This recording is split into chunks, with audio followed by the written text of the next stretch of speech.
Joining us now to give us his assessment is David Strom, an associate editor over at Hotair. David lives under the tyranny of Tim Walz in Minnesota. Hello, David. Good to have you with us. Always a pleasure, Vince. Tyranny is exactly the right word. They're really going very hard on this Tim Walz is an incompetent boob meme. And, Tim Walz is an incompetent boob, but he has spent the last 20 years lying to people. He was in Congress doing debates. He's done a bunch of debates when he was running for Congress and when he was running for governor. So he's not exactly a neophyte. He's just not as smart as J.D. Vance. He's the kind of guy. He loves seeing himself in the mirror. He loves seeing himself even more on television because this guy, all he did ahead of being tapped by Kamala Harris to be his running mate was appear on TV. So this idea that he's like, oh, I'm going to be so out of my depth. I've never been in front of a camera. I've never talked to anybody before. It's nonsense. He loves being on camera, and he loves these types of exchanges. Well, I like to joke that he flounces around like a gay man at a Taylor Swift concert. And there's a lot of truth to that. But if you sort of dig down a little bit, it is true that he is kind of a boob, but he's not inexperienced at getting attention and directing it at himself. The problem that he's got is not that he's inexperienced at doing this sort of thing, but that, he's running on the no policy campaign. Kamala Harris and Tim Walz have been going around in bubble wrap, basically. And, they like to go out there and talk to people in a very generic way using a teleprompter. The problem is that J.D. Vance is going to bring a lot of receipts. So Tim Walz will dance around. I think he will do that very competently. But I think he'll have the same problem that Kamala had, which is there's no there. So with Tim Walz, he's got a pretty epic history of lying about all sorts of things, and I imagine J.D. Vance is going to be able to adeptly exploit that tonight. Among the things that we're learning about just in the last 24 hours, for instance, is when Tim Walz said this in 2014, he was lying. As a young man, I was just going to teach high school in Fosan in Guangdong, and was in Hong Kong in May of '89. And as the events were unfolding, several of us went in, and I still remember the train station in Hong Kong. It was a large number, especially European, I think, very angry that we would still go after what had happened. But it was my belief at that time that the diplomacy was going to happen on many levels, certainly people to people, and the opportunity to be in a Chinese high school at that critical time seemed to me to be really important. Claiming he watched the events of Tiananmen Square from Hong Kong. That's a lie. He wasn't even in the country until later that year. Also, he's been lying about how frequently he's been to China. I lived in China, and as I said, I've been there about 30 times. The campaign now says that he's actually been there closer to 15 times. So everything they say about Tim Walz is a correction to his prior lies.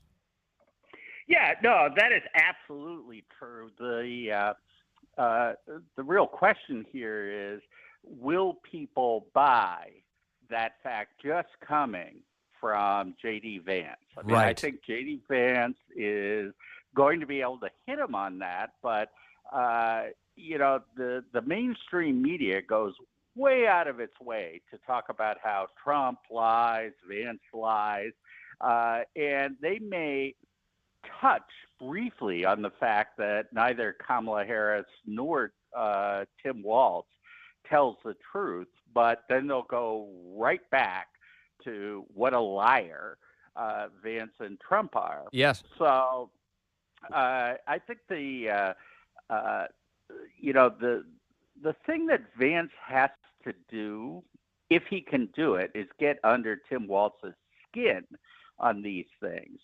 It's not going to be fact for fact. I say this, you say that. He's got to find a way to make Tim Walz defend his honor, because Tim Walz is a very sensitive guy on these things. I mean, he's perfectly willing to lie, but he gets red-faced angry when he's called on it. And so that's the place that J.D. Vance, at his best, hopefully can go. Otherwise, it's going to be, one claim versus another. Yes. And even if Vance is right, it will not have the intended effect. So it does strike me that Tim Walz has the most to lose tonight. Now, this is a vice presidential debate, and maybe nobody will ever remember it beyond the events of this evening. It's possible. But I think Tim Walz has the most to lose for a number of reasons. One of them is that J.D. Vance is going to be able to call up the fraudulence of his war record, where Tim Walz has falsely represented his military record in the past, including making claims that he had carried weapons in war, which, of course, was a lie that the campaign had to walk back. Meanwhile, J.D. Vance was a Marine who actually did serve in a combat zone. And another piece here is that it looks like JD's been practicing for dealing with a lot of the attacks that Tim Walz may raise tonight, including things like attacking J.D. Vance for having gone to an Ivy League school, or attacking J.D. Vance for having once opposed Donald Trump, and of course he now supports him as his running mate. J.D. Vance has had a lot of practice on the stump talking about these issues. He's ready for that tonight, no? Oh yeah, no, I think that the if people are looking for J.D. Vance to make a mistake, they're looking in the wrong place. This is all going to be about whether or not Tim Walz is able to waltz his way through this campaign. J.D. Vance is super smart. He's got a good answer to all of these questions. And I'm not at all worried about whether Vance is going to be able to come out of this on the other side. I mean, Yes. he's just, I have written several times about how I think Vance was the perfect choice for Donald Trump. He is just exceptional in ways that few Republican candidates are.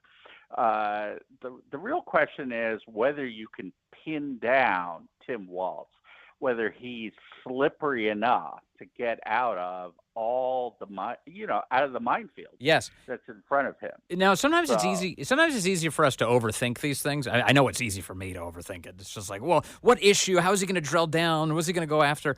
One of the things I was just playing audio earlier today from that show, The Breakfast Club, where the host Charlemagne Thagard, his real name is Leonard. He was telling everyone that he was stunned when he saw this commercial from the Trump campaign over the weekend showing that Kamala Harris supports sex changes for illegal immigrant inmates that we have detained in the United States. She supports genital mutilation on the illegals, and it's not a border security measure. That's not why she's doing it. She thinks this is a great thing. Meanwhile, in Tim Walz's case, he's the guy who supports tampons in the boys' room in Minnesota in the high schools. And I have a feeling that might come up tonight, and that's going to be the thing that for viewers who are only sort of paying half attention to this race, at least at this stage, they're going to see that and go, what the hell is Tim Walz doing?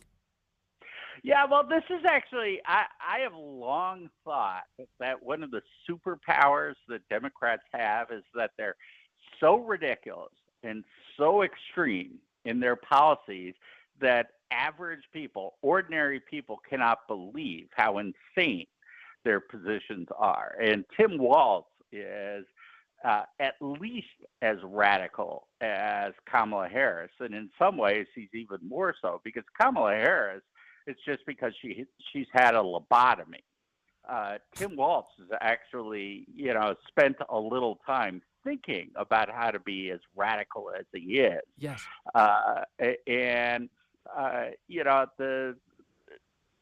The tough thing for someone like J.D. Vance is saying what Tim Walz has said or thought, wrapping it around his neck, because it sounds so absurd. How can anyone possibly believe the sorts of things that Walz and Kamala Harris say? And so a lot of people go, well, you're exaggerating. You must be exaggerating. I have a suspicion. Maybe this will bring Tim Walz out. J.D. Vance may want to bring up Tim Walz's wife tonight. This could be a big deal. Now, remember, it was his wife, Mrs. Walz, who claimed that during the George Floyd riots, she kept the windows open so she could smell the destruction. She was really soaking in it. If J.D. Vance brings this up tonight, I don't know about you, but typically if your wife gets attacked and you're on national television even, you may go a little nuts if that happens. This could be the way to draw this guy out. Well, I think that's interesting. I had not thought about that. I mean, the way for J.D. Vance to, score a knockout blow is to get Tim Walz red-faced, because I've seen him red-faced. And it's not a pleasant thing to see. I mean, obviously, you're dancing into dangerous territory when you talk about family. On the other hand, both his wife and his daughter were very open about their support for the George Floyd riots. In fact, his daughter, it's funny, I've seen my own tweet a bunch of times, had to leave Twitter about this because she was giving advice to some of the Antifa George Floyd rioters about where they could protest, where they wouldn't have any problem with the police or the National Guard. She was actually using information from her dad to tell people how to stay out of trouble when they were burning up my city. One other thing that I'm thinking of that I don't know if J.D. Vance will be able to do it tonight, but if anyone can, it's him, which is the left likes to claim that the one area that they can run on successfully is abortion, right? They make a big deal out of this, that this is the only, and it's true, in the polls, it's the only area that the left maintains an electoral advantage is on that one issue, abortion. Everything else is going Trump's way. And Trump has mostly neutralized the abortion issue, actually, in the way that he's conducted this campaign. But Tim Walz's record on abortion is among the most radical in the entire country. Tim Walz has been supportive of and covered up the extent to which children born after failed abortions have died on the table in his state. And he's gone out of his way to delete the records of that, to hide it from the public. This is a huge deal. It's a gigantic scandal in any normal world. Do you think it comes up tonight? Well, that's an interesting question. I mean, it requires a lot of political savvy and courage on the part of the Trump campaign and J.D. Vance to go there.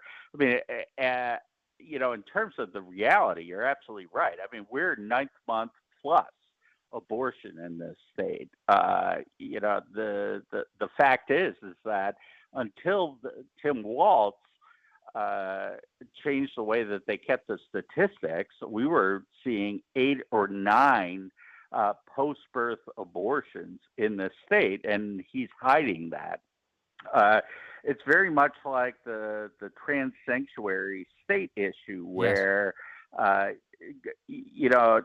what they're doing is they're talking out of both sides of their mouth. This never happens, and by the way, we're going to spend a lot of taxpayer dollars to make sure that it does. My one concern about that is, can you explain that in 1 minute? And if anyone can, it is, of course, J.D. Vance. But, there's some danger going there, even though it's true. It's true. And it may be a good retort to all of Tim Walz's expected attacks tonight on J.D. Vance as being some sort of enemy to women, which I guarantee is going to be a big feature of Walz's babbling this evening. It's the only thing that they have. And I've written about this a number of times, and, a lot of Republicans, conservatives out there think, well, Trump shouldn't have picked J.D. Vance because he's vulnerable on this issue. But, I mean, for God's sake, we live in a world where they can turn Mitt Romney into a radical Nazi, who wants to put people in slaves, put black people in chains. And so I think that's ridiculous. But in any case, I mean, this is the vulnerability that they see, and they're going to go for it. All right. Always good to talk to David Strom, the man who has had to live under the punishing regime of Tim Walz. Sir, good to talk to you.